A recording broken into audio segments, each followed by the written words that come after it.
Bom dia, bom dia. Finalmente eu vou mostrar o caso pra vocês aqui agora, porque ontem eu de fato não consegui. Vou contar o caso todinho pra vocês agora, então senta que vem história. Olha só, quando um paciente ele vem no consultório, a gente não sai enfiando os tratamentos que a gente tem aqui no consultório, né? Então a gente sempre pergunta o porquê que ele tá procurando dentista, o porquê que ele está indo ao dentista, o que que incomoda ele, o que que ele quer resolver, né? E no caso dessa paciente, a queixa dela, ela falava que os dentes dela eram muito amarelos e que ela tinha muitas restaurações escuras, que ela não conseguia nem abrir a boca direito, de tanto que isso incomodava ela. Ai, peraí, uma pausa rapidinho pra eu tirar esse borrado aqui, ó. É com baba mesmo. Baba um pouquinho e tira isso aqui, ó, que tava me incomodando. Do lado de cá também tem.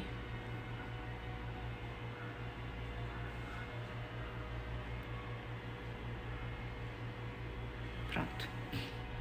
Bom, e aí nessa primeira consulta, é a hora que a gente faz, né, a anamnese, que é meio que uma entrevista que a gente faz com o paciente, pra eu poder descobrir o que incomoda, né, pra eu saber como é que tá a saúde dele, não só a saúde bucal, mas a saúde geral também. É um monte de perguntas que a gente faz.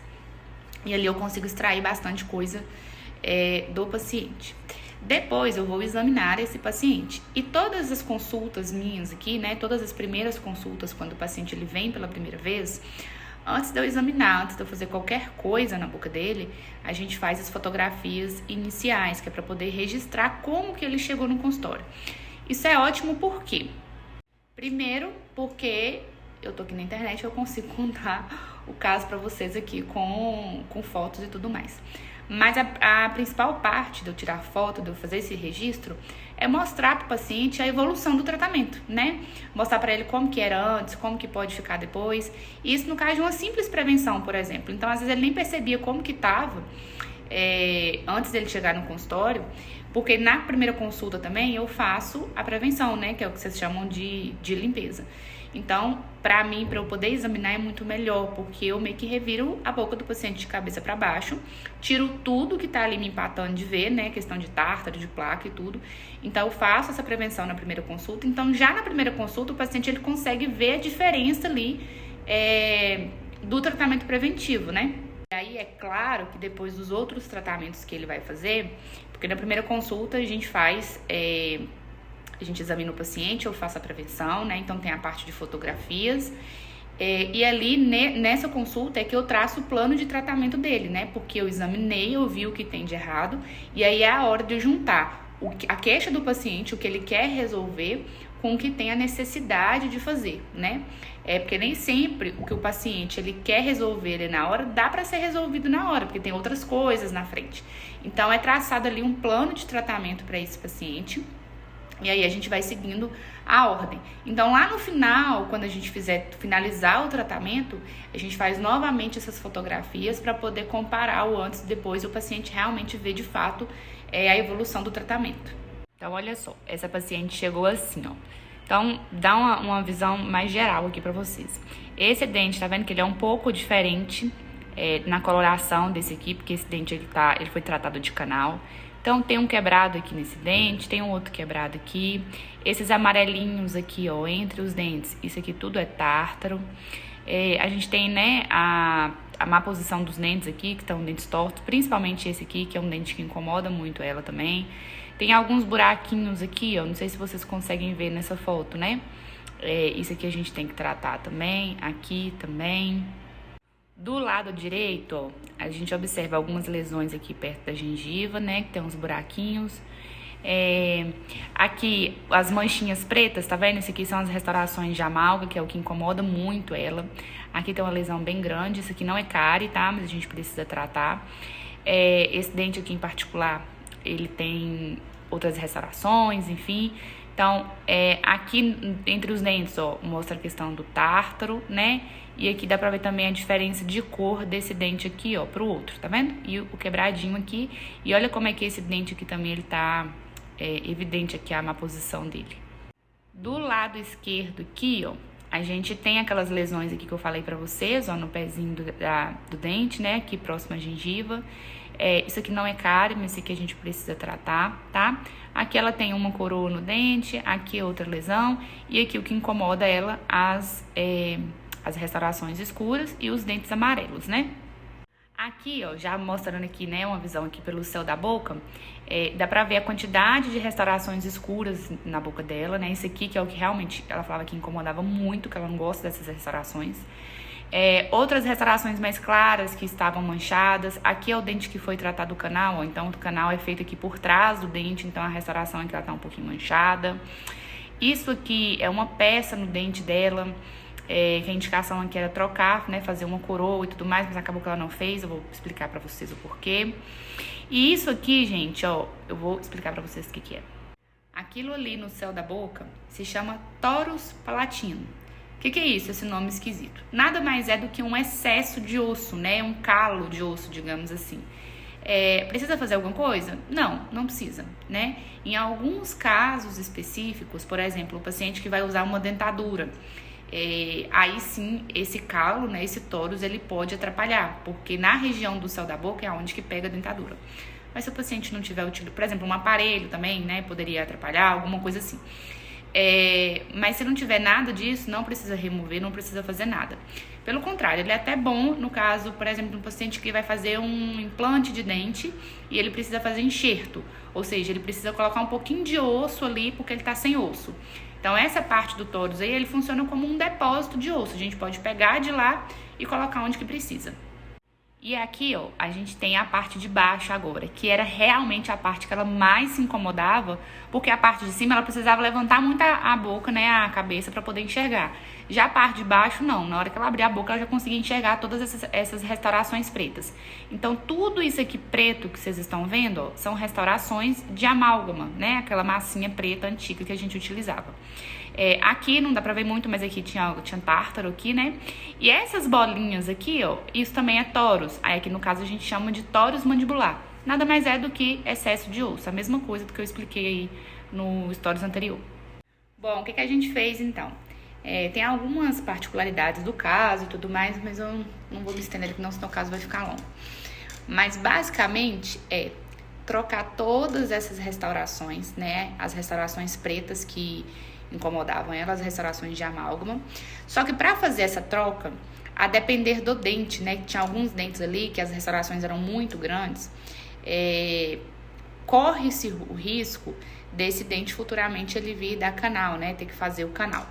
Porém, se ela não fizer a troca dessas restaurações, corre-se o risco também dela fraturar esse dente e, a depender da fratura, ter que tirar o dente. Então, de toda forma, ficar com a restauração ou trocar tem seus riscos, né?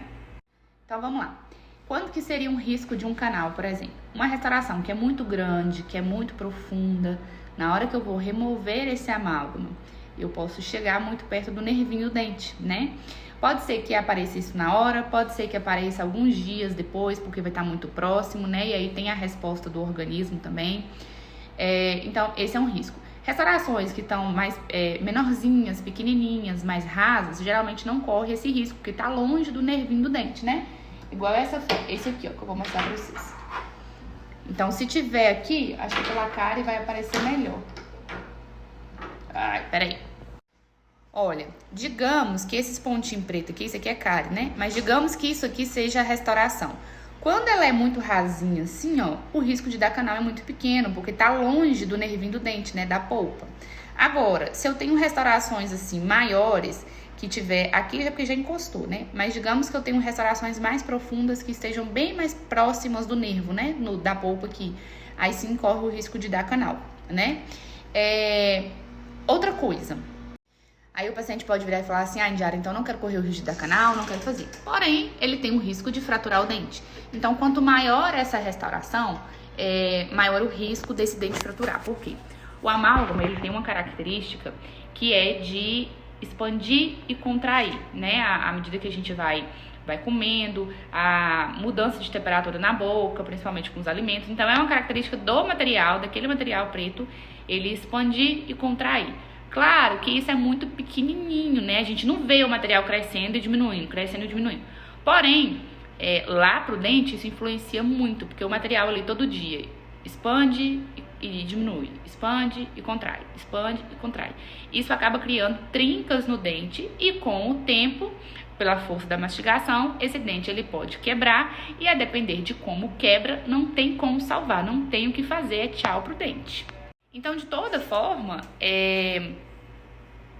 tem um risco, né, para aquele dente ali que foi restaurado com amálgama, no caso das restaurações maiores.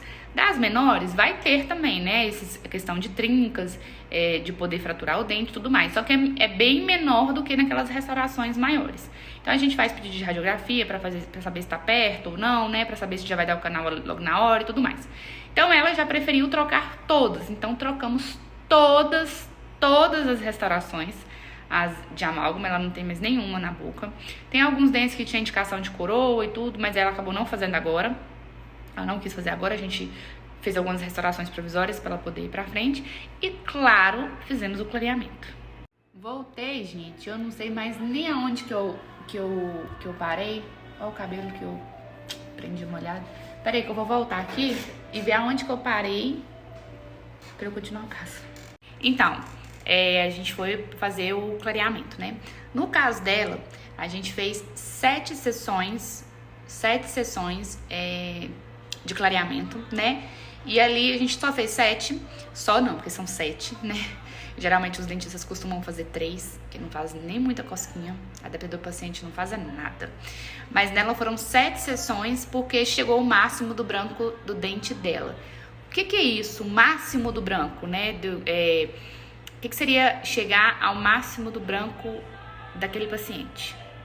Eu já falei pra vocês aqui algumas vezes que aquele branco dos famosos ali, que geralmente, né, que as pessoas chegam procurando no consultório, na maioria dos casos, na maioria esmagadora dos casos, esses famosos eles usam lentes de contato, né, facetas no dente. E aí eles já colocam uma cor bem mais clara, um branco, né, um branco mais para poder ficar mostrando mesmo que o sorriso tá branco. Aquele tipo de branco, raramente a gente consegue chegar no dente natural. São poucos os pacientes que a gente consegue chegar naquele branco, sabe? Porque o natural do dente é esse tom mais amarelado mesmo. Então, para vocês entenderem em relação ao branco máximo. Então, é por isso que tem casos que eu consigo chegar no branco máximo com 7 sessões. Esses dias eu postei aqui um caso que foram com 9 sessões, né? Tem casos que é com 5, mas 3 sessões, gente, 3 sessões não faz muita cosquinha não, tá? Então, geralmente, assim, a partir de 5 a gente já começa a ver alguma coisa. No caso dela, foram 7 sessões. E o melhor foi sem nada de sensibilidade. Sabe o que é nada? Nada. O paciente não sentiu absolutamente nada. Deixa eu mostrar pra vocês agora o antes e o depois o depois, na verdade, né? Das restaurações que eu troquei. Eu acho que essa foto aqui, ela não é a final. Porque eu ainda não finalizei. Eu finalizei só o clareamento, que eu vim contar pra vocês, né? Mas deixa eu mostrar pra vocês. Ó, essa aqui é a parte inferior. A gente trocou todas as restaurações que tinham tanto de restauração, tudo preto. Agora tá tudo branquinho, né? E a outra, peraí. E essa daqui é a superior, né? Eu vou falar pra vocês, tem algumas coisas aqui, tem algumas particularidades que eu nem coloquei aqui no caso, não. Mas isso aqui, por exemplo, era pra ser uma coroa. Isso aqui é uma coroa que é pra ser trocada. Esse dente aqui que foi tratado canal, ele tem muita trinca, tanto que ele tinha indicação pra fazer clareamento interno, mas como o resultado para a paciente ficou muito bom, ela preferiu não fazer. E eu optei também por não fazer para não prejudicar esse dente aqui, porque ele é um dente mais frágil. Lembra lá que tinha diferença de cor dos 2 dentes da frente? Porque um dente foi tratado canal, então a gente tinha indicação aqui para fazer um clareamento interno, né, para poder conseguir igualar esses dentes. Só que com o clareamento, eu consigo enxergar, né, dentista consegue enxergar a diferença de cor. A paciente, ela não conseguia enxergar, ela falava que pra ela já estava ótimo, que ela não precisava mexer. E aí eu falei, olha, a gente pode fazer o clareamento interno, só que o seu dente ele tem muita trinca, a chance de quebrar é grande, já é um dente frágil, se a gente for fazer um clareamento interno, acaba que fragiliza um pouco mais também, claro, né? Da forma correta não vai causar nenhum dano. Mas para eu poder fazer o clareamento interno, eu preciso desgastar esse dente para eu abrir o dente. E o dente já tem muita trinca, né? Então eu preferi, a gente em conjunto preferiu não fazer. Agora, o resultado. E esse aqui, gente, é o antes e o depois dela, do clareamento. Percebam que aqui, ó, tá um pouco mais amarela, a diferença de tonalidade. Isso aqui é porque esse é o dente que tá tratado o canal. Mas eu vou mostrar a foto do sorriso também, não aparece essa parte aqui não. E a paciente também não tá incomodada com isso, pelo contrário, ela está feliz da vida com esse resultado. Aqui também a gente consertou o quebradinho que tinha aqui, esse quebradinho também eu consertei e tá assim. E esse aqui é o final dela do clareamento, né, que a gente não finalizou o tratamento ainda não. O antes e o depois, e aí como ela tem um sorriso mais baixo, acaba que não aparece, né, aquela parte mais amarelinha. O que vocês acharam? Me conta aqui.